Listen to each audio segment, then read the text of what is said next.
If your business is in the EU or serves the EU, well, when you look at it, a lot of businesses everywhere. But for the EU, you're covered by the GDPR, which my business is covered by also. That's the General Data Protection Regulations. I'm sure you're familiar with that, especially if you deal with customer data. But today we'll talk about the GDPR and how it links to your use of AI in business. Just a couple of months back, Clearview AI got fined 30 million euros by I think the Dutch Data Protection Agency because of violations of the GDPR using AI. And the GDPR covers a whole lot of businesses. So I think this should be important to your business, especially if you're covered by the GDPR or any of the newer data protection laws springing up everywhere. So before I continue, like I would usually say, none of this is legal advice. If you want to take action on anything I mentioned today, go get a lawyer who studied law and is experienced in your field or your area of business and get legal professional advice from them. I'm just giving my opinion on this topic. So episode 14 of the Tech Your Business podcast covers data privacy laws. It goes deeper into data privacy laws, the one for California, Brazil, different countries. Today, I'll break down 3 things that you should be aware of concerning the GDPR, especially if you use AI for different things in your business. Episode 14 of the podcast talks about data protection laws. So if you want to learn more about those, you can scroll back and go through that.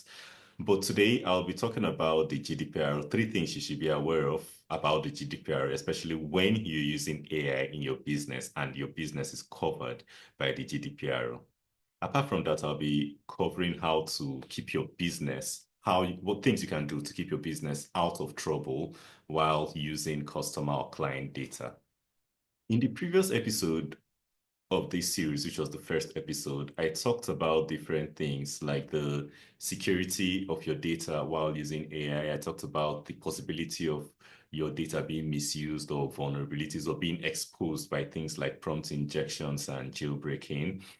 And I also gave examples like the ChatGPT and Samsung example, where they had to ban the use of public AI in their business, as well as the issue with the Dutch medical patient records, where a couple of healthcare providers were fined as a result of using their sensitive patient data in public AI systems.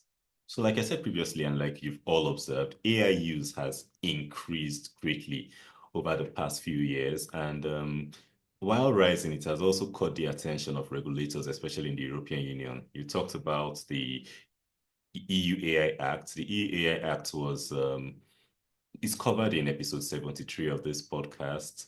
And also we had a situation recently where Italy, an EU country, banned the use of AI for a short period of time because of privacy policies and things like that. So when using AI in a business covered by the GDPR or any other data protection laws, you need to be aware of how you're protecting the data. You need to be aware of how you're going to let the users know what their data is being used for. And also you should have ways to give the users 100% control over their data. So if they want that data deleted, you should have a way to grab everything you have around about that user and delete it. If they want to know what you have on them, you should be able to get that together and give them a comprehensive report on that. So let's start with the first point, which is how you protect and store user data even before you use it with your AI models. The GDPR law states that in order to use or before you store user data, you need to have their consent, first of all. So that's before you store, you need to have their consent, or you need to have a legitimate business need to store that data. So let's say you want to collect people's emails, phone numbers, or any kind of data, you should have a legitimate business need, or you should have consent from them before you store that data. And in addition to that, every step in your data collection process has to be tracked. and you need to collect only what you need. I think I mentioned this earlier in the data privacy laws episode in episode 14. You should only collect what you need to work with those clients or customers. The problem is with this is that most businesses collecting data from clients, first of all, don't explain their reason for collecting this data from the clients. They collect everything available: name, email, phone number, IP address, home address, probably credit card number, even though it's not necessary. And apart from that, they don't keep records, they don't keep logs of what they've collected and how they collected this data. And looking at the law, looking at GDPR law, this is a full recipe, full-blown recipe for legal trouble waiting for you. So I'll say, to avoid getting caught up in this sort of trouble, legal trouble or whatever, I would advise, first of all, documenting your process of collecting data, making sure that you had consent from each, or you have consent from each client or customer. You have their data. So let's say they come into your shop and you need to collect phone and email addresses for future marketing. You need to have their consent and let them know what you're going to use that data from. Then also you should document everything: what's going in, where it's stored, what's going to happen to it, how long you're going to keep that data. So you should always, anytime you're handling or collecting customer data, you should always think as if you're going to be audited for that data. Keep everything necessary. So in case there is an audit, which most likely won't happen, but there is a possibility of that happening, you should be ready for whatever audit over whatever data you have. Another thing too would be that you should double check your legal basis for keeping this customer data. So why do you have a legitimate business need for this data? Why do you need their phone number? Why do you need their IP address? Why do you need their email address? Why do you need their home address? Things like that. Think of the legal basis. And I think one thing I would also recommend is, depending on what country your business is in, you should register with the data protection agency for that country. So for instance, Target ICT is registered with the Information Commissioner's Office in the UK.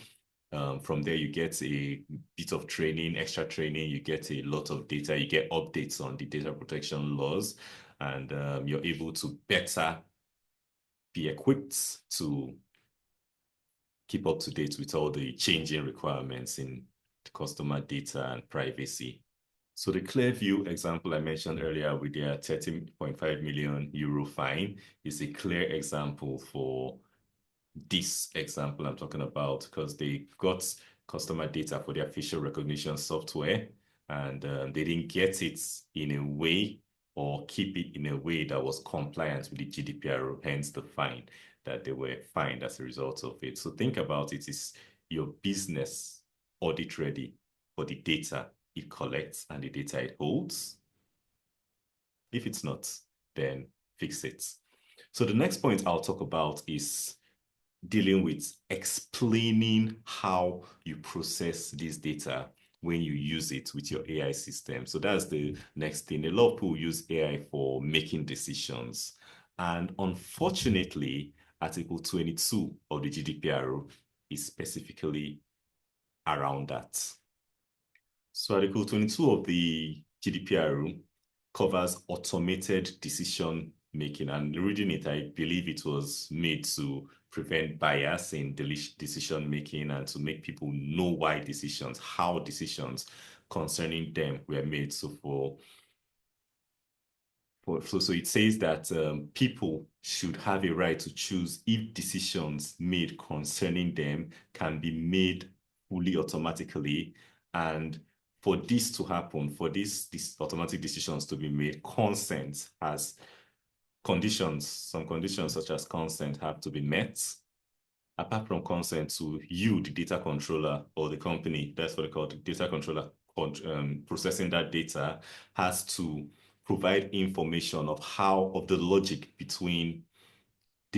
behind how those decisions were made, or behind how these automated decisions were made. So there is like on the ICO website, which I mentioned earlier, there is a an article or there is a section talking about explaining AI decisions. So it's mostly targeted at the AI model creators and co, but I think it should help your business to know how these automated decisions are made. I think recently most AI models have incorporated thinking models. So having the log, you put in your information and then it shows you step by step how it arrived at those decisions. I think keeping a log of those steps it went through is helpful in preventing getting caught up in this. So for instance, you have patient diagnosis. You might use AI to help with patient diagnosis. You might use it to make hiring decisions. You might use it to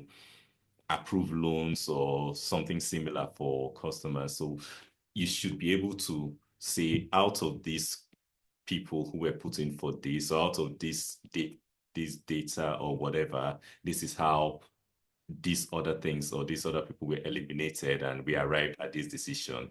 You need to have logs for that, basically. So apart from that, you should always use interpretable AI models. Like I mentioned, the thinking models, which explain the logic behind a decision. Then you should also, I always suggest this using AI, have humans review what the AI is doing. For now, AI seems advanced, AI is really intelligent, but a lot of times it goes out of line. So have human review so that they can always look at what the AI is doing and, if possible, course correct, or edit any decisions that aren't fair or that maybe seem biased or anything. So in that way, if you have any user dissatisfied with the decision you made and they request or need explanations on how those decisions were made, you'll be able to provide those explanations. So that's the question for this second point. Are you able to explain any decisions made with the assistance of AI if a customer asks for that? If no, like I said before, fix it. So this brings me to the third point, which is user rights. User rights around their data. And this is the foundation of the GDPR and other data privacy laws. These laws essentially try to give the rights to their data back to the user. So what these laws do is they want customers to be able to access their data you have of them at any time. That's why for a lot of these social media platforms, you have the download data option is now there. You need to give them a right to fix their data if they want to wipe their data from your systems, which is the right to be forgotten, which comes with most privacy laws, and also the right to move their data at any time they want from you, probably to a different provider or something. So when a user asks what data you have on them, you typically have maybe a month or thereabout to produce everything you have on them. And like I mentioned, which I mentioned earlier, and this can only be possible if you practice strict record keeping, keep logs, automated, manual, whatever logs of each customer data. And I think this can be cumbersome, difficult, especially when you're dealing with a lot of customers every day, let's say 100,000, tens of thousands of customers every day. But you should have a way to keep a log of how you acquire this customer data, how you're storing it, how you're processing it, and a limit of how long you're going to keep it to be compliant with the GDPR. So Clearview, which I mentioned earlier, was fined 30.5 million euros, was also fined 20 million euros by the France's CNIL, which is their own data protection organization. And this fine was because they couldn't produce customer data when it was requested. So I think they've been through a lot. But look at your business.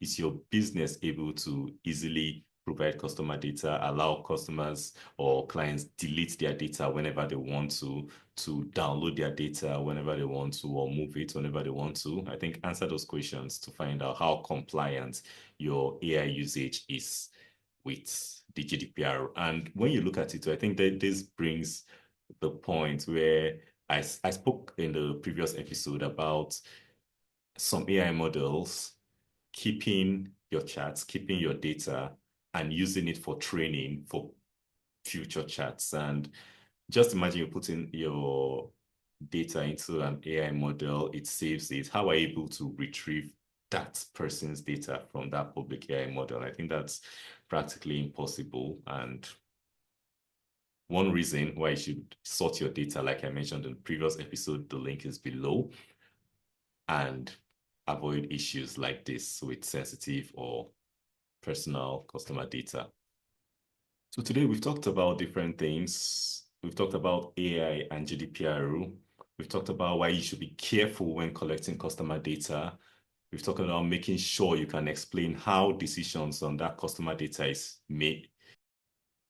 We've talked about making sure you can explain how AI makes decisions with that customer data you have stored, and also making sure that your users, your customers, your clients have full control over their data, wiping, moving, downloading, or knowing what you have on them. And looking at all these three, you can see that a lot of it depends on having your documentation, having your policies, your processes within your business concerning the use of AI, like I mentioned in the first episode, having all of them up to speed. So way, one way to avoid getting in trouble with these things I talked about in the GDPR and also in the first episode is having your AI model hosted privately. So did you know that was possible? Like you don't need to get on the internet and pay for or use an AI model where you're not really sure where the data is going to or what it's going to use the data for. You know that was possible. So that's what I'll talk about in the next video in this series. So the link would be below and that will be next week. So till then, see you.